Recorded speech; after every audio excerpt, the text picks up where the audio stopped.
할렐루야, 반갑습니다. 한 2주 정도 우리가 만나지 못했는데 다시 이 새벽에 만나는 하나님으로 만나게 돼서 반갑습니다. 우리 함께 기도하겠습니다. 하나님 감사합니다. 말씀으로 하나님 앞에 다시 섭니다. 우리에게 말씀으로 임하실 하나님을 또 기대합니다. 하나님 말씀의 능력 있는 것 알고 또 이 말씀의 능력이 우리를 변화시키는 것을 믿습니다.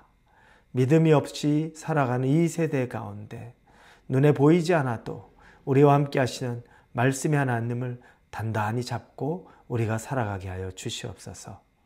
예수님의 이름으로 기도합니다. 아멘. 우리에게 주시는 말씀입니다. 말씀은 데살로니가전서 2장 13절에서 16절까지의 말씀 같이 나누겠습니다. 데살로니가전서 2장 13절에서 16절입니다. 우리 같이 읽겠습니다.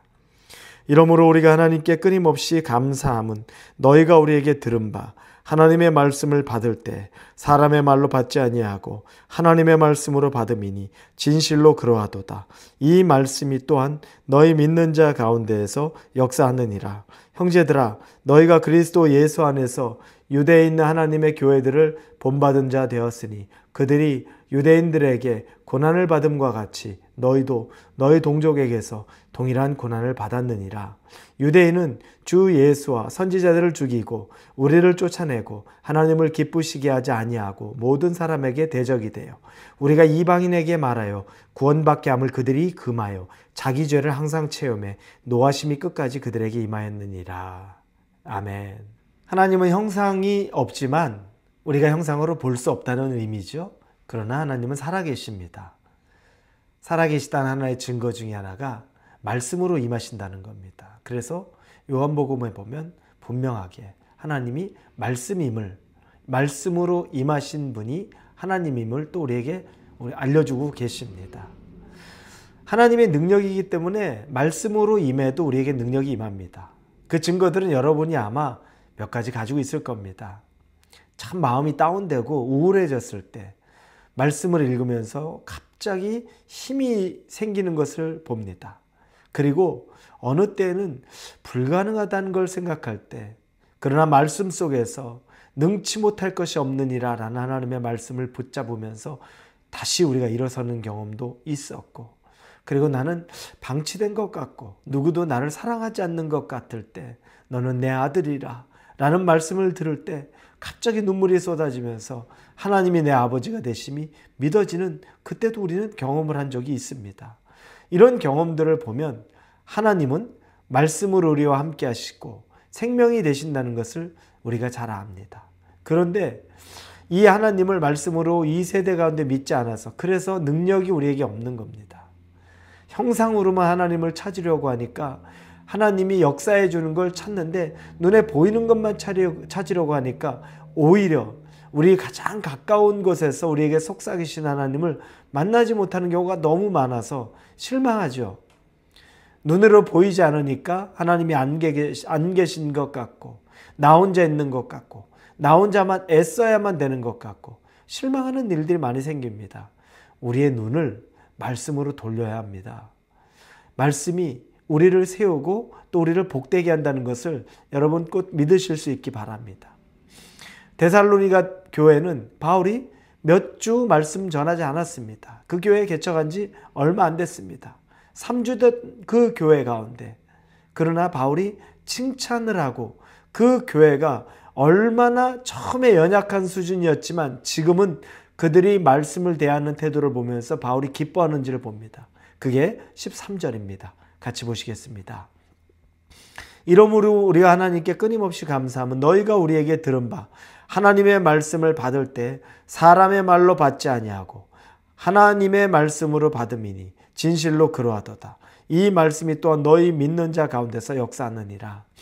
그들이 말씀을 받는 것을 보고 바울이 기뻐하는데 그건 바울이 전하는 이야기, 바울이 하는 얘기를 바울이 대단하지, 야 저분 말 잘하네, 저분 엄청나네, 이걸로 받아들인 게 아니라 그걸 하나님의 말씀으로 받았다는 겁니다.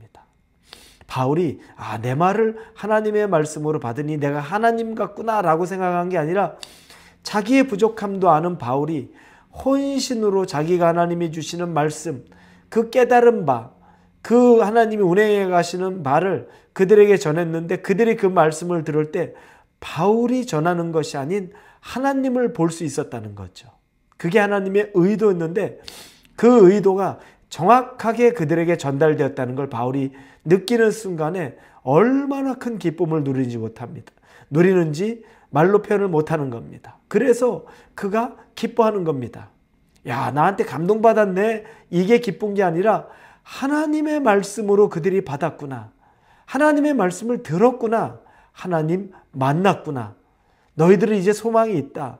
너희들은 지금 하나님과 동행하는 거다. 바로 이걸 바울이 이야기하는 겁니다. 그래서 그들이 성장이 있었던 겁니다. 여러분, 성장은 하나님을 만나야 있죠. 하나님 어떻게 만나겠습니까? 나타나는 현상 속에서 거기서 하나님을 만나려고 하십니까?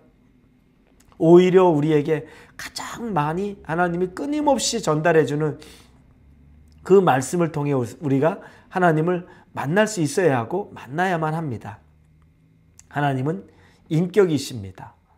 우리가 그분을 기쁨으로 받아들이면 그분은 우리에게 기쁨으로 다가오시고, 우리가 그분을 거부하면 그분은 우리에게 거부하는 것에 더 다가오지 않으십니다. 인격이신 하나님은 사무엘상 2장 20절에 나중에 보면 이렇게 나옵니다. 나를 존중히 여긴 자를 내가 존중히 여기고 나를 멸시하는 자를 내가 경멸하리라. 하나님의 속성이 아주 정확하게 드러납니다. 당신을 존중히 여기고 당신을 믿고 당신을 따르기로 작정해서 소중하게 여기면 하나님도 우리를 소중히 여기고 우리에게 그 어떤 것도 다 주시려고 하는 것인데, 반면에 하나님을 멸시하는 것. 왜 멸시합니까? 있어도 없는 것처럼 취급하고 우리 옆에 있어도 무능한 것처럼 그분에게 전혀 묻지도 그분에게 또 알리지도 않고 그분이 구하지도 않는 걸 보며 하나님은 멸시받는다고 느끼는 겁니다. 그러면 하나님은 도리어 우리를 또 경멸하겠다고 말씀하시는 겁니다. 인격적이기 때문에 그렇습니다. 여러분, 우리가 하나님을 대할 때에는 하나님을 인격적으로 그분을 존중히 여기고 그분을 기뻐하면 그분도 우리를 존중히 여기고 우리를 기뻐합니다. 그러나 여러분이 그분을 멸시해서 경멸하면 그분도 우리를 멸시하고 경멸하고 방치합니다. 이게 영적인 원리입니다. 왜냐하면 심은 대로 거두기 때문에 그렇습니다. 심지 않은 데서 열매가 주렁주렁 나오지 않습니다. 영적인 열매는 그렇습니다. 하나님의 것을 심으면 하나님이 축복하셔서 심은 것만 나오는 것이 아니라 30배, 60배, 100배의 결실이 나올 수 있지만, 그러나 하나님의 것을 심지 않은 곳에는 절대 나오지 않습니다. 축복은 그렇게 얻는 거죠. 은혜는 그렇게 경험하는 겁니다. 여러분, 우리에게 왜 말씀이 능력이 없을까 생각해 보시면 말씀을 눈으로만 읽지 마시고 믿음으로 그 말씀이 하나님 안에서 이루어질 것을 선포하시고 가슴으로 받고 하나님이 내게 주시는 것이구나 라고 하는 것들을 깨닫고 알 수 있는 그 말씀의 능력이 있는 오늘 하루 여러분이 되기를 예수님의 이름으로 축원합니다. 기도하겠습니다. 하나님, 말씀의 능력 구합니다. 우리 연약하고 부족한데 하나님이 함께 하시면 우리에게 그 말씀의 능력이 임할 줄로 믿습니다. 예수님의 이름으로 기도합니다. 아멘.